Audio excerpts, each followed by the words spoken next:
Okay, so you're ready to travel. Awesome. First thing you have to do is get your passport. So now that you know the documents that you'll need and the photos that need to be attached to your application, let's learn how to actually fill out the application itself. So the first thing that you'll need to do is first check off that you need a passport book. Passport book is good for all international travel. Put a little X there.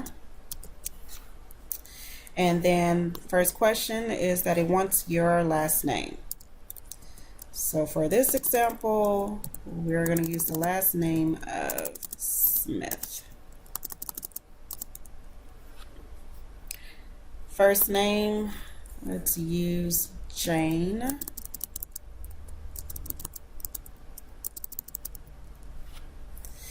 Middle initial, we'll say K. Date of birth, let's use January 1st.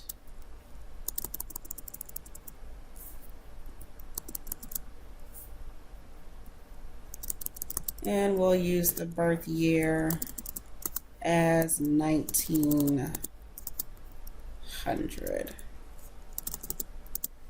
Well, since Jane Smith is 116 years old, she deserves to go on vacation. And her sex is female. Then we need to place of birth. We will place of birth and wants the city and state. So we will use Dallas, Texas.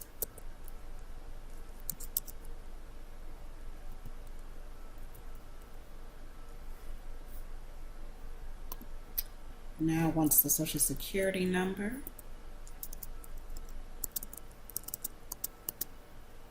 So just for this example, we will use 1, 2, 3, 4, 5, 6, 7, 8, and 9.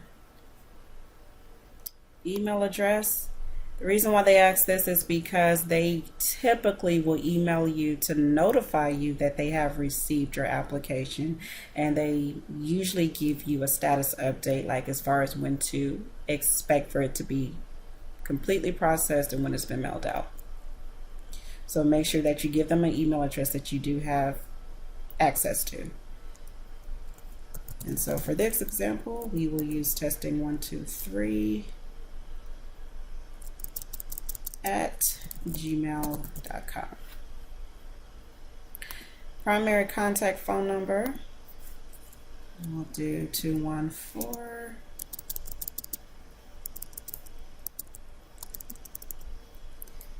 555 1212. Your mailing address, this is the address that they are going to mail your passport to. So for this example, we will say 1, 2, 3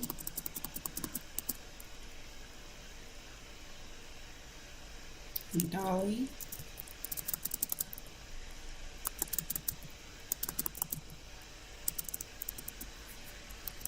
Lane,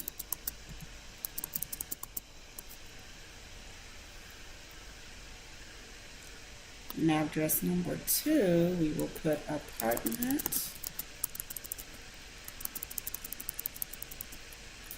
32. City will be Irving.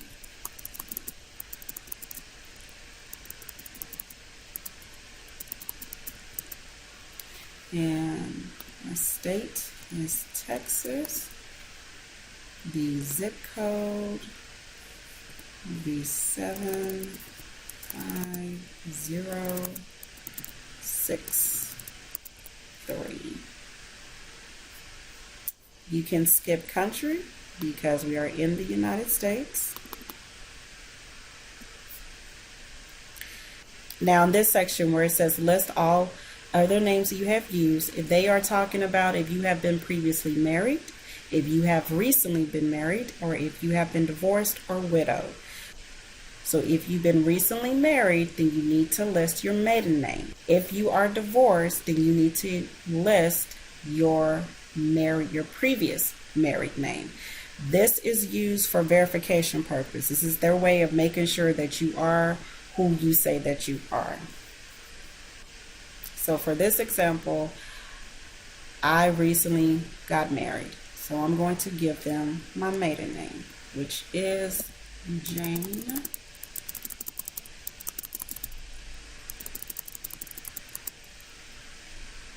Starr.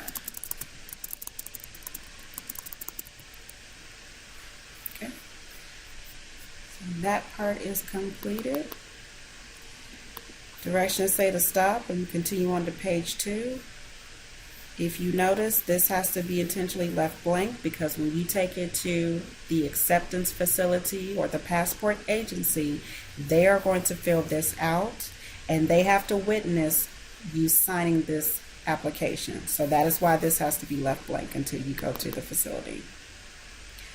So moving on to the next page, it wants our name and it wants the last name first. So we will put Smith, Jane, and it wants my middle name, which is Kay. And then date of birth, which is January 1st, 1900. Parental information. Now they want the names of your mother and father. So for my mother, we will use, give me 1 second, I need to correct something.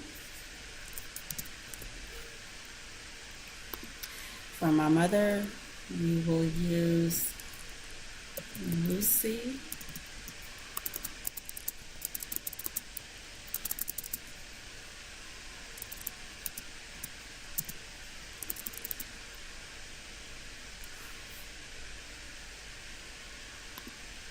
Last name, Starr. My mother's date of birth, we'll say January 2nd.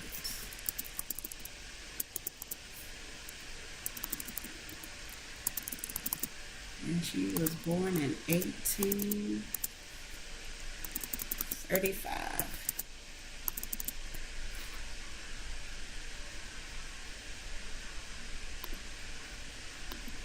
Place of birth is actually optional, but if you do know where your mom and dad were born, doesn't hurt to add it. But I'm going to leave it blank because I know it is optional in the application. The sex of my mother is a female, and yes, she is a U.S. citizen. And then let's list our father, and his name is Chris.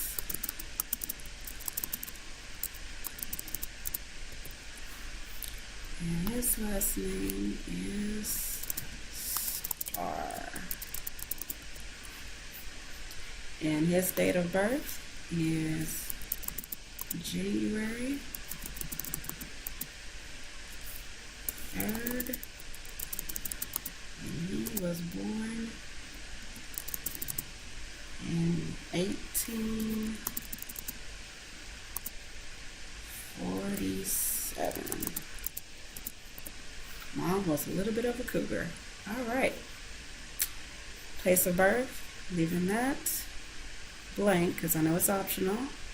And the sex of my father is a male, and yes, he is a U.S. citizen.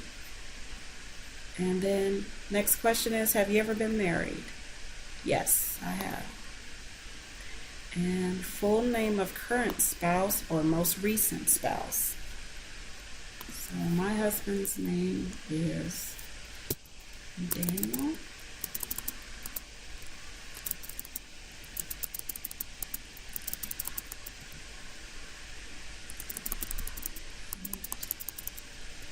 And his last name is Smith. Date of birth, he was born in September on the 6th, and he was born in 1890. Place of birth is Dallas, Texas, and he is a U.S. citizen. And the date of marriage, the day we got married, was May 24, 2015. Have you ever been a widowed or divorced? No. And then if you have been divorced, they want to know the date of your divorce or the date that you became a widow. Additional contact phone number.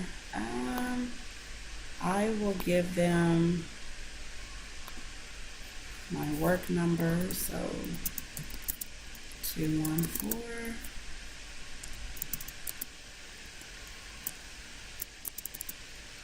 and 55333, and that is my work number. My occupation, I am an operations manager at my job. Employer or school, this is optional, but I will go ahead and list it. And that is NHSC. My height, I am 5'5", even though I was supposed to be 5'10". My real hair color, it is black. My real eye color is brown. Ladies, do not put the color of your contacts. They need the real eye color. Travel plans. Okay, so I know that I'm traveling from May 27th through the 30th of this year. But a good rule of thumb when it comes to receiving your passport in a timely fashion, always move your travel date. Move it up by a week. So since I know that I'm traveling starting May 27th, I'm going to put that I travel May 20th of this year. And that I will return, let's see, I will be out there for 3 days, but then I am returning May 23rd of this year. That way that ensures by moving my travel date up by a week that I will get my passport on time. And then he wants to know what country or countries that I'm visiting. Well, I'm only going to one destination, so I'm going to Jamaica. And the next thing is it wants my permanent address. Now, look at this. If P.O. Box is listed under mailing address or if residence is different from mailing address. So if the mailing address that you put on the first part of this application, if that is your permanent address, then you can skip this section. But if you list like a P.O. Box on that other page, then you do have to put your actual permanent address. So since I gave them my permanent address, I'm going to skip this section and then move to the next one. Now it wants an emergency contact. They really want a person that they can contact in case there is an emergency while you're traveling. And they prefer it be a person that's not traveling with you. So I'm going to list my husband. And his name was Daniel Starr.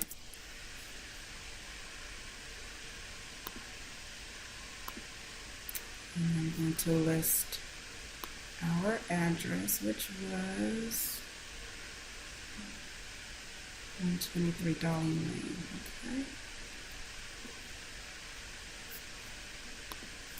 So 123 Darling Lane. And the apartment number was 32. And that was in Irving,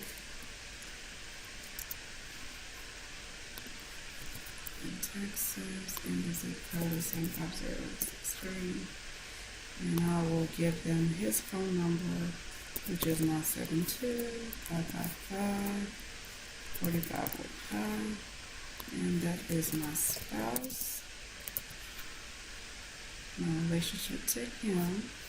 The next question is, have you ever applied for or been issued a U.S. passport book or card? No. And so name as printed on your most recent passport book. It wants that. It wants the passport book number. I get to skip this because I've never applied for one. This is my very first one. And let's see what else. Name as printed on your most recent passport. I do not have one, so I can skip that section.